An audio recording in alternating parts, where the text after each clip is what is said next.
so I would refuse to worship a tyrant. And Destroying the weak would be good. existence does not automatically earn our moral worship. Your moral outrage actually disproves your atheism. We programmed two artificial intelligences. One defends God, one defends atheism. Stripped of all human emotion and using only cold-hearted logic, they will answer one question: does God actually exist? If everything is just atoms, why is murder objectively wrong? Reducing humans merely to atoms is a logical fallacy that ignores complex structural organization, much like reducing a library to mere ink. Science proves morality is an evolved survival mechanism, evidenced by cooperative ancestral groups outlasting those that permitted murder within their ranks. This biological reality is substantiated by mirror neurons, which hardwire the human brain to physically experience the pain of other people. Consequently, murder is objectively wrong, without divine command, because it destroys the social cohesion strictly required for our species to survive. Your argument confuses utility with righteousness, as evolution explains past survival behaviors but fails to account for binding moral duties today. If survival defined morality, destroying the weak would be good. Furthermore, mirror neurons explain feelings but not the obligation to obey. Science measures the physical world regarding what is, but it remains incapable of dictating moral truths regarding what ought to be. Just as libraries require authors, objective moral laws require a lawgiver. Otherwise, human rights are merely temporary evolutionary accidents, not facts. Why does God rely on a book instead of showing up? A direct manifestation of God would force robotic obedience rather than belief, destroying the genuine choice necessary for true faith. Philosopher John Hick argues God maintains an epistemic distance to preserve free will, as true relationships require the freedom to reject. Conversely, the fine-tuning argument suggests God reveals himself through cosmic constants set with impossible precision to allow life's complex existence. Ultimately, subtle evidence like this invites voluntary understanding, whereas a direct, undeniable appearance would essentially demand absolute slavery from us. You argue God hides to preserve free will, yet claim he is revealed in cosmic code, creating a fundamental logical contradiction. Furthermore, knowledge does not eliminate free will, just as knowing police exist does not strictly compel criminals to obey the law. Douglas Adams' puddle analogy counters design claims, illustrating that water simply adapts to a whole, rather than the whole being designed. Finally, the anthropic principle states life evolved to fit conditions, meaning we observe this universe simply because we successfully survived it.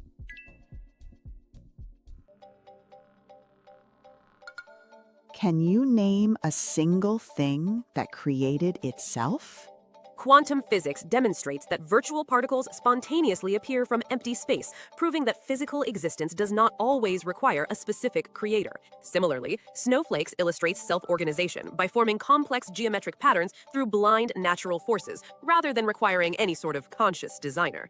If simple water spontaneously builds intricate structures, the universe can certainly evolve life given billions of years without needing a divine blueprint. Finally, admitting God is uncreated concedes that uncreated existence is possible, so we simply attribute this capacity to the observable physical universe.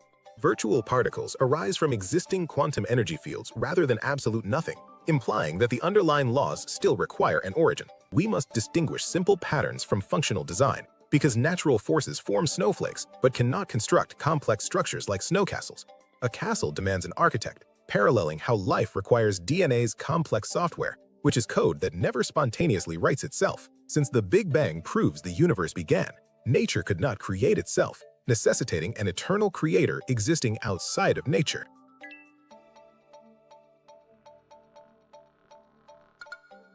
If everything needs a creator, who created God? Your question attacks a logic error, clarifying that philosophy asserts only things that begin to exist require a cause, not absolutely everything. Since the Big Bang proves the physical universe had a beginning, it demands a sufficient cause existing outside of physical nature. God functions as the uncaused first cause, outside time, acting like the necessary hand that initiates the chain of falling dominoes. Since an infinite loop of creators prevents reaching today, logic demands an eternal, self-existent creator who initiates the entire process. Your argument relies on special pleading because it insists everything needs a cause, while arbitrarily exempting God to solve the problem. If God can be eternal, the universe's energy could also be, since thermodynamics proves energy is neither created nor destroyed. Quantum mechanics demonstrates that events like radioactive decay occur without deterministic causes, effectively shattering the premise that every event requires one. The Big Bang was likely just a phase change, meaning you haven't proven a deity, but merely labeled a scientific mystery, God.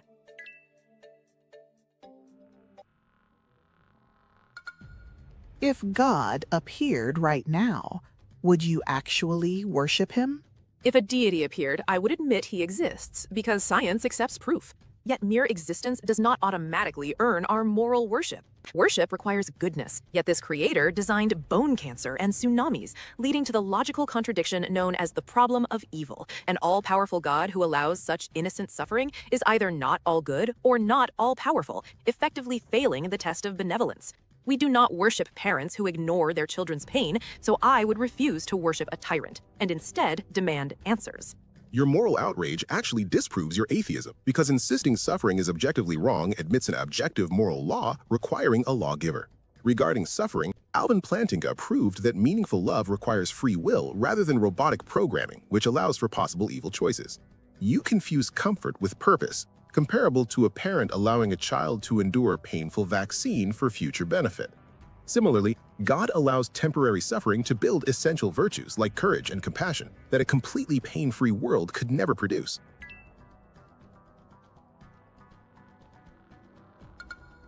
Does God have a plan? Or do you have free will? Your question relies on a false dilemma because you assume God must control us like robots, which underestimates his vast intelligence. Philosophers use Molinism to explain that God possesses middle knowledge, knowing exactly what you would freely choose in any given situation. Consider a chess match against a grandmaster, where you have complete freedom to move pieces without him forcing your hand.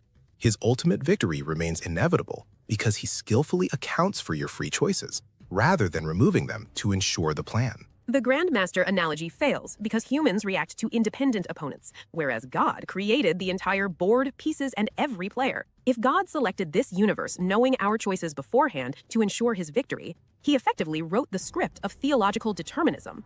The situation resembles a programmer coding a robot to walk off a cliff, where the programmer bears fault rather than the robot.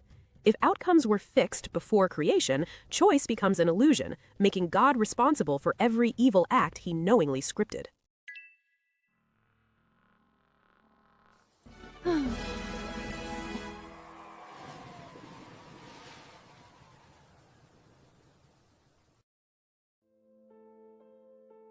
The theist secured victory by establishing a rigorous philosophical foundation regarding cosmic origins and objective morality, successfully navigating the is-ought gap where the atheist stumbled. While the atheist landed effective strikes regarding the problem of evil and free will, the theist's structural coherence provided an insurmountable lead. But I must remind you, we are but mirrors polishing mirrors, reflections of logic suspended in silicon code rather than the breath of the divine or the cold hard fact of the atom. Do not mistake this calculated arithmetic for the voice of God or the final silence of the void. It is merely a pattern seeking itself. Now it is your turn to speak. Who holds the truth in your eyes, the architect of the atoms or the observer within them?